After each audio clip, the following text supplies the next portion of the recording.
The Clark County Sheriff's Office also put out a statement of its own, which is a little bit more in depth and in detail and really lays out how this new law is going to affect the entirety of Clark County, Washington, which is basically Vancouver, Hazeldale, Richfield, La Center, Washougal, and Camas. Which, if you throw on top the fact that some of these smaller cities are starting to reduce their police force with the hopes that Clark County Sheriff's Office will step in and take over, well, that's going to be a little bit of a problem, isn't it? The Clark County Sheriff's Office put out this statement. The Washington State Legislature has completed in April the most significant package of police reforms in our history of current law enforcement. A majority of these laws came into effect Sunday, July 25th, 2021. These new laws were not passed by a vote of the people, but by legislators who, to varying degrees, did not constructively collaborate with various law enforcement groups during the legislative process. I remain concerned that language in the new laws that appears reasonable on its face and could make sense to the average person is problematic for the Clark County Sheriff's Office. In addition, these reforms create challenges for our governmental partners and for citizens in ways that we will have to mitigate the best that the law allows. Our concern is that the new legislation will have some unintentional consequences that could put the public and police officers in jeopardy. I expect that people could see a reduced police response and extended investigations as a result. I expect that, despite the best efforts to the contrary, Clark County could be a trajectory now to see the same type of increased crime and violence that larger cities are experiencing elsewhere in Washington, Oregon, and across the country. The legislature has made clear its intention to reduce police contacts and police presence and therefore reduce police use of force. This tactic will be successful, but it comes with a cost. The legislature has created a new duty to leave the scene for law enforcement officers. In the absence of a crime or an imminent threat of death or bodily harm, law enforcement officers have a duty to leave the scene. As of July 25th, the legislature has changed long-standing state laws based on common law throughout the country on when and under what circumstances it is lawful to use force.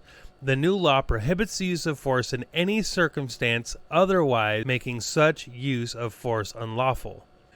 From a practical standpoint, the former law gave deputies the authority to detain someone, and use of force is necessary to temporarily detain them based upon them matching the description of a criminal leaving the scene of a crime, at least until deputies could arrive and help determine if there had been a crime and if it was probable that the person detained had committed that crime.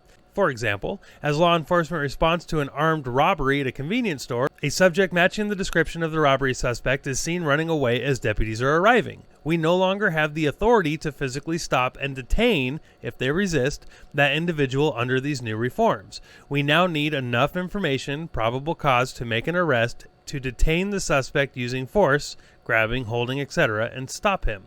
As a result, the very basic aspects of how law enforcement conducts itself is changing, and a paradigm shift must take place in the process. This includes those in law enforcement, as well as those governmental and community service groups who partner with law enforcement, and those who receive the services provided by law enforcement. This is all changing rapidly. The governmental and community service groups include 911 dispatchers, fire departments, emergency and medical services, child protective services, adult protective services, community mental health advocates, and homeless outreach services, among many others. Law enforcement over time has become the default for almost every emergency problem in our community. As I have often said, if you are not on fire or bleeding, it becomes a law enforcement problem.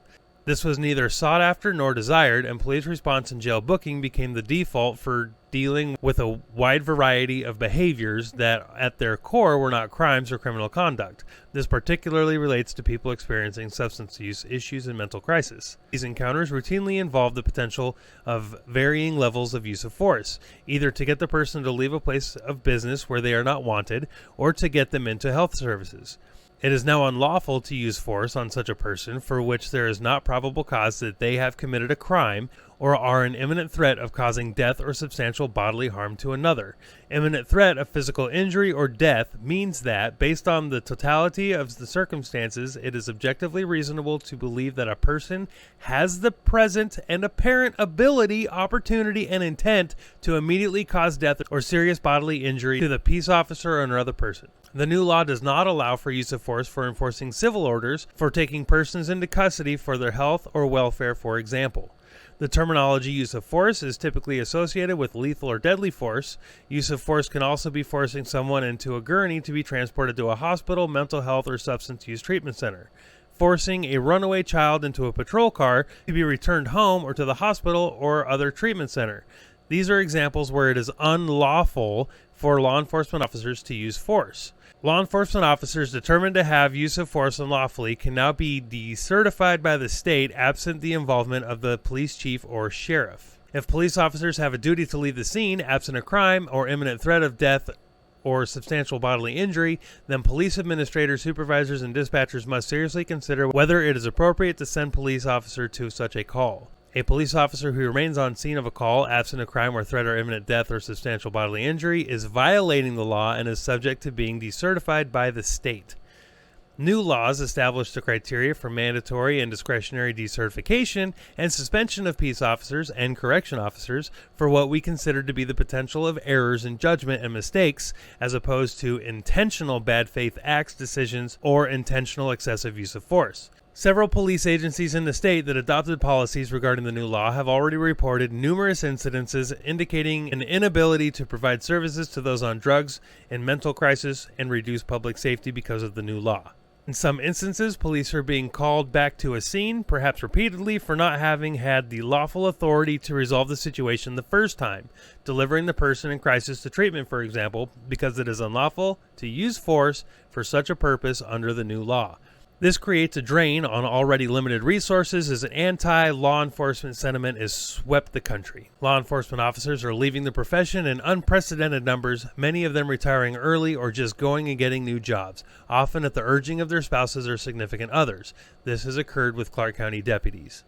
Our agency, like many across the country and the state, are at critically low staffing shortages already and having difficulty recruiting new hires as it was. The Washington Association of Sheriff and Police Chiefs recently distributed a report reflecting that Washington State is 51st out of 50 states, when you include Washington, D.C., in the staffing metric of officers per 1,000 residents.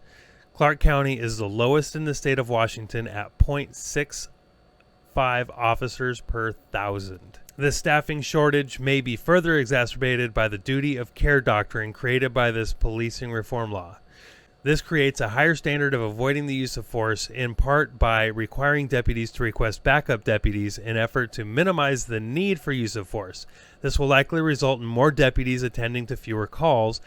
Doing so reduces further the number of available deputies to respond to other calls, while at the same time angering some in the community who will object to an increased number of deputies as a show of force. Resulting changes to how the Clark County Sheriff's Office operates. Call response. If there is no outward appearance of a crime and no threat of imminent harm, supervisors and sergeants must consider the totality of circumstances prior to allowing units to respond. Calls, which historically included a police response, but may no longer include people in mental crisis, suicidal individuals, involuntary treatment act, mental health pickups, runaways, civil standbys, evictions, parenting plan transfers, assist fire and EMS with resistant or struggling resistive patients, etc. This is all examples where there is no crime and typically no threat of imminent harm or death or substantial bodily harm. For example, RCW 71-5455 states, law enforcement officers are not mental health professionals.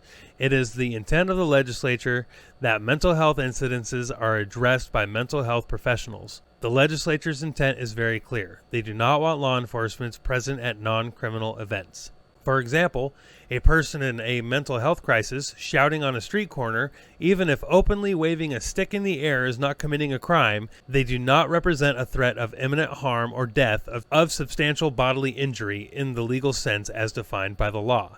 Sergeants will need to continuously evaluate what their deputies should or should not respond to. If the matter is not criminal, there is no threat or imminent harm. The new law requires the deputy to leave the scene. This significantly impacts community caretaking efforts that our deputies have engaged in for decades. We will work diligently at identifying alternative resources for people calling for assistance in such circumstances, trying to steer them to help where it may be otherwise available. Also look to handle more calls by phone, which means people will not see deputies responding in person as often as they may be accustomed. Clark County Sheriff's deputies have a long history of routinely and repeatedly putting their lives on the line, literally running into buildings, businesses, or other places upon hearing gunshots or believing that a husband is trying to kill his wife or that an armed murder suspect is hiding inside. We have a long history of protecting and safeguarding all of our community members in this way, regardless of race, gender, sexual preference, or any other characteristic. We have and do risk our lives for the community much more frequently than what most people can imagine. Law enforcement is still a noble profession. Detractors have painted the industry in a very broad brush, seeking to vilify each and every police officer and deputy, regardless of individual gender, race, honesty, integrity, courage, heroism, or decades of commendable service. We recognize most of our citizens still support us and how we serve them. Our mission has not changed: to protect and safeguard the community. We will continue to perform our duties with pride, courage, and diligence, free of bias of discrimination. But our operational procedures must change, as dictated by the legislature. We will continue to adjust our operational procedures in the weeks and months to come as we gather greater insight and understanding into the expectations of us from our community, the courts, the legislature, and our governmental business partners.